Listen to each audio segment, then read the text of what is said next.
അനിയനും അല്ലെ സഹോദരനാണെന്ന് പറഞ്ഞ് ഭയങ്കര ബഹളമാണ്. അവസാനം ഈ നമ്മുടെ കഥയിലെ നമ്മുടെ കുടുംബജീവിതത്തിലെ പ്രശ്നക്കാരനായ പയ്യന് ഒരു വിവാഹമൊക്കെ ആയി, വിവാഹം കഴിച്ചു. ഇവളാണ് ഏറ്റവും മുന്നിൽ നിന്ന് എല്ലാ വിവാഹത്തിനും കാര്യങ്ങളൊക്കെ നടത്തുന്നത്. വിവാഹമൊക്കെ കഴിഞ്ഞു. ഇവർ ഹണിമൂണിന് പോയപ്പം ഇവരും കൂടെ അവരുടെ കൂടെ പോയി. അത് രസം. ഇവരോടൊക്കെ പോയി ഭയങ്കരമായ ക്ലോസ് ഫ്രണ്ട്സൊക്കെ ആയിട്ട് നിന്നു. 1-2 ആഴ്ചക്കുള്ളിൽ ആ പയ്യൻ്റെ ഭാര്യ പറഞ്ഞു, പബ്ലിക്കായിട്ട് തന്നെ ഈ പെണ്ണിനോടും ഭർത്താവിനോടും പറഞ്ഞു, നിങ്ങൾ വരുന്നതൊക്കെ സന്തോഷമാണ്, പക്ഷേ ഒരു പരിധി വിട്ടുള്ള ബന്ധം എൻ്റെ ഭർത്താവുമായിട്ട് വേണ്ട. ഭർത്താവിനോടും പറഞ്ഞു, നിങ്ങൾക്ക് ഈ ഒരു പരിധി വിട്ട് ബന്ധം ഉണ്ടെങ്കിൽ നിങ്ങൾ എന്നോട് മുന്നോട്ട് പോകാൻ താല്പര്യപ്പെടുന്നില്ല ഞാനെന്ന് പറഞ്ഞു. ഈ നേരത്തെ ഇവളുടെ ഭർത്താവ് ഇങ്ങനെ പറഞ്ഞപ്പോൾ ഇവൾ പറഞ്ഞില്ല, എനിക്ക് അവൻ കഴിഞ്ഞിട്ടേ ഉള്ളൂ ബാക്കി എന്നുകൊണ്ട് അവൾ വാശി പിടിച്ച് നിന്നു. പക്ഷേ ഈ പയ്യൻ്റെ ഭാര്യ പറഞ്ഞപ്പം ഒന്നും മറുപടി പറഞ്ഞില്ല. അത് കഴിഞ്ഞ് പിന്നെ അവർ തമ്മിൽ വലിയ കോണ്ടാക്റ്റും ഇല്ല, ബന്ധവുമില്ല, ഒന്നുമില്ല.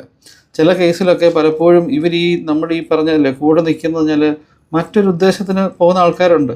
ലാസ്റ്റ് പിന്നെ വിഷമിച്ചിട്ട് നമ്മളിപ്പോൾ നാട്ടിലോട്ടൊക്കെ ശ്രദ്ധിച്ചു കഴിഞ്ഞാൽ ഒരുപാട് പ്രശ്നത്തിലേക്ക് എത്തിയിട്ട് ലാസ്റ്റ് കൊലപാതകവും മറ്റ് പ്രശ്നങ്ങളും, കുഞ്ഞുങ്ങളെ ഉപേക്ഷിക്കാൻ ശ്രമിക്കുകയും ഭർത്താവിനെ കൊല്ലാൻ ശ്രമിക്കുകയും, എന്തോ ആവശ്യത്തിന് ന്യായമായ രീതിയിൽ നമ്മൾ പോകണം, നല്ല രീതിയിൽ പഠിക്കണം, ഫ്രണ്ട്ഷിപ്പ് ഉണ്ടാക്കണം, ഒരു തെറ്റുമില്ല. പക്ഷെ ഒരു പരിധി കഴിഞ്ഞിട്ടുള്ള ഒരു ബന്ധങ്ങളും അല്ല ഒരു പരിധി വിട്ടുള്ള ബന്ധങ്ങളിലേക്ക് പോകുമ്പോഴല്ലോ ഇതെപ്പോഴും ജീവിതത്തിൽ പ്രശ്നം ഉണ്ടാവും.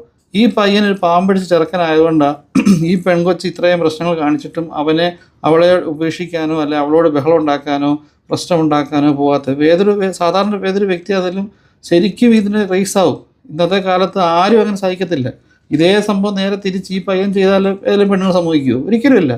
ഞാനീ പറയുന്നത് വെച്ചാൽ ഇങ്ങനെ പോകുന്ന ഒരുപാട് ആൾക്കാരുണ്ട്. ഫ്രണ്ട്സാണ് ഏറ്റവും വലുത്, അല്ലെങ്കിൽ കുടുംബജീവിതം വേണ്ട, അവരെക്കാൾ ഇമ്പോർട്ടൻസ് മറ്റവർക്കാണെന്ന് കൊടുത്ത് പോകുമ്പോഴല്ലോ ഒരു സർട്ടൺ ടൈമിൽ ചിലപ്പോൾ നിങ്ങൾക്കൊരു ചതി സംഭവിക്കാം, ഇല്ലെങ്കിൽ നിങ്ങൾക്ക് ഒരിക്കലും തിരുത്താൻ പറ്റാത്തൊരു നഷ്ടം സംഭവിക്കാം.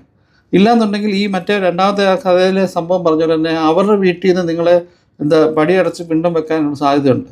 ആ സമയത്ത് ചിലപ്പോൾ നിങ്ങൾ സ്വന്തം കുടുംബത്തിൽ വരുമ്പോൾ ചിലപ്പോൾ നിങ്ങൾക്ക് യാതൊരുമായ സ്ഥാനം ചിലപ്പം കിട്ടാനുള്ള സാധ്യതയില്ല. ഞാൻ പറഞ്ഞു വരുന്നത് കഴിഞ്ഞാൽ വീണ്ടും ശ്രദ്ധിക്കണം. നമ്മൾ എവിടെ പോയെന്ന് പറഞ്ഞാലും, എന്ത് ബന്ധത്തിൽ പോയെന്ന് പറഞ്ഞാലും, എത്ര സൗഹൃദം പറഞ്ഞാലും ഒരു ലിമിറ്റിനപ്പുറത്ത് പോയി കഴിഞ്ഞാൽ കുടുംബജീവിതം നഷ്ടപ്പെട്ടു പോകും. Thank you. ഈ വീഡിയോ ഇഷ്ടപ്പെട്ടാൽ ലൈക്ക് ചെയ്യുക, ഷെയർ ചെയ്യുക, നിങ്ങളുടെ അഭിപ്രായങ്ങൾ കമൻറ്റ് ചെയ്യുക. തുടർന്നുള്ള വീഡിയോകൾ ലഭിക്കാനായി പേജ് ഫോളോ ചെയ്യാൻ ശ്രമിക്കുക.